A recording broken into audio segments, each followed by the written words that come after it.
If there's no one there to hit your ground balls, this is what you can do to get your work in.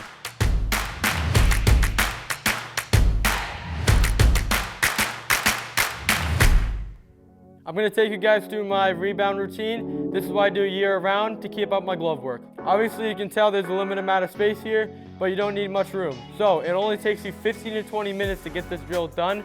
If you don't have one of these rebounders, you can just use a wall and a tennis ball. I've learned from so many great coaches that taught me so many drills and so many routines. So I want to incorporate those into my daily routines. I appreciate those coaches and thank you for giving me those drills. I start on my knees, taking away my feet, and I'm just working on my hands and just getting the hops that I want to get. So first off, I'm going to be starting off with slow rollers, and this is receive. So you want to bring it up to your midline center line and make sure you're getting into your V slot. After that, you want to go with two-hand pick.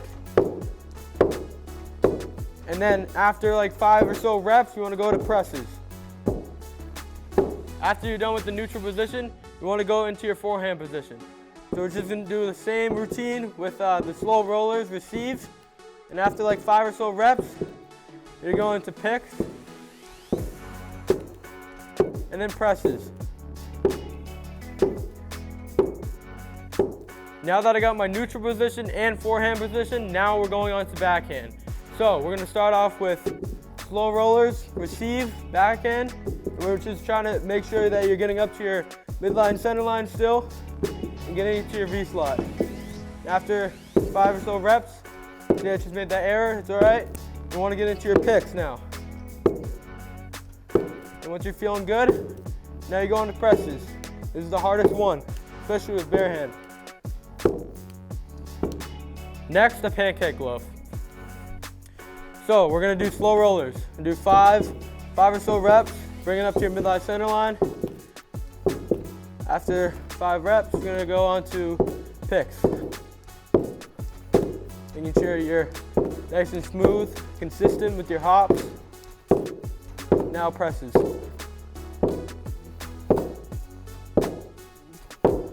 Moving on to the trainer.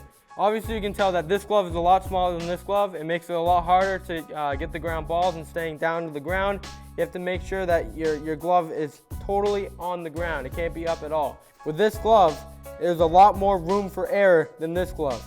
So it makes you stay to the ground and connected to the ground. Now we're moving on to receive, two-hand, bring up to your midline center line. And after 5 or so reps, we're gonna move on to picks. Still making sure that I'm getting up to the midline center line. Now presses.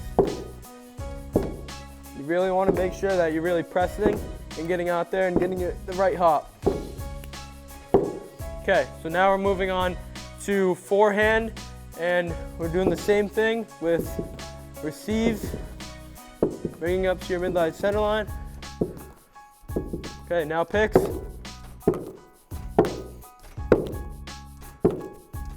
Obviously, you're not going to be, you're not going to get the right hops all the time, and you're going to have some bad feeds, but that's okay. Okay, now presses. Moving on to backhand.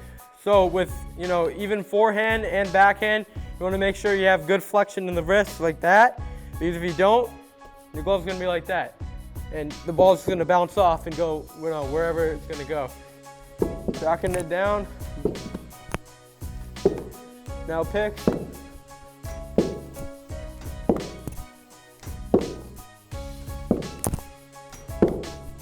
Presses.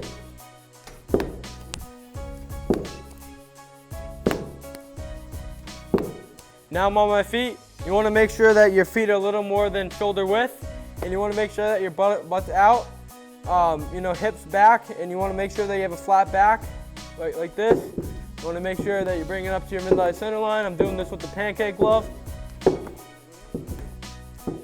And then picks, bring it up to your midline center line.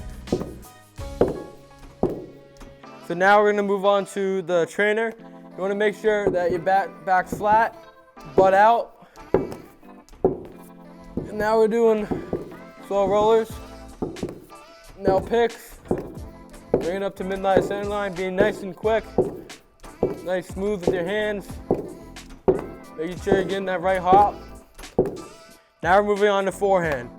So you want to make sure that once you're here, you want to make sure that your chest is over your knee right here, and you want to stay low.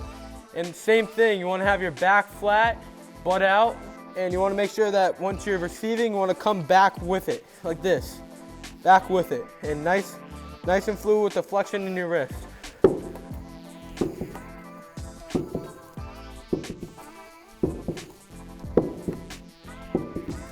Okay, picks. Making sure that you bring it up to your midline center line. Nice and quick. Now presses. Really want to make sure you're sticking the press. Head down on the ball. Now backhands.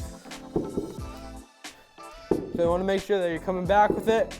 Receiving's mostly with fast hit balls that you have to just, come back with, because if you come at it, you're gonna make an error and it could pop out of your glove. You don't want to make it hard on yourself. So now we're moving on to picks. Making sure that you have the flexion of your wrist. Straight elbow like this. Now presses.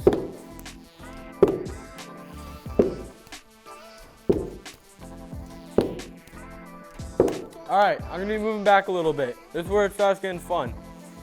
So I'm gonna try to make the most realistic and game-like hops as possible with getting to the hops with my feet and having quick hands. You want to be quick, light on your feet, fast, smooth, and you want to try to get to the hops and choose your hops as best as possible.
Now I'm working on quick hands. I'm gonna try to get that, nice clean transfer and try to get that four-seam grip.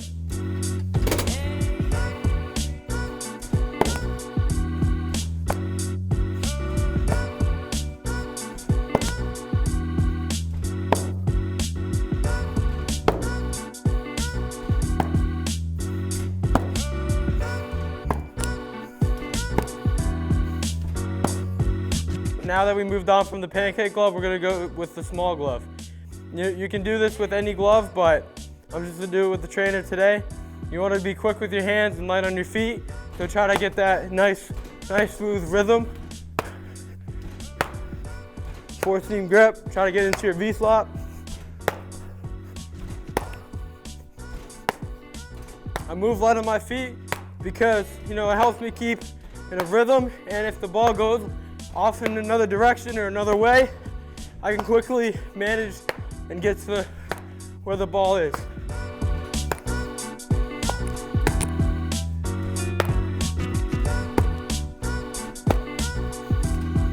Okay, now we're moving on to double play feeds. I usually mix this up a lot. You can do different variations. With a net, you can move it to different spots to work on second base and shortstop. You can do it many ways.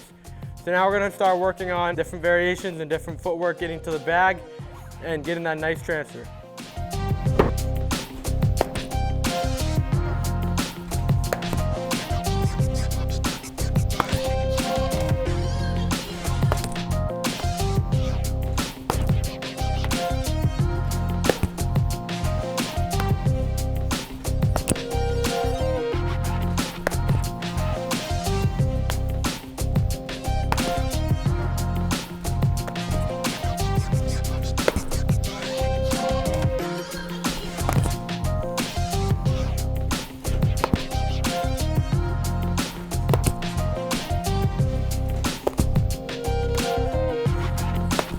Now we're working on throwdowns from the catcher.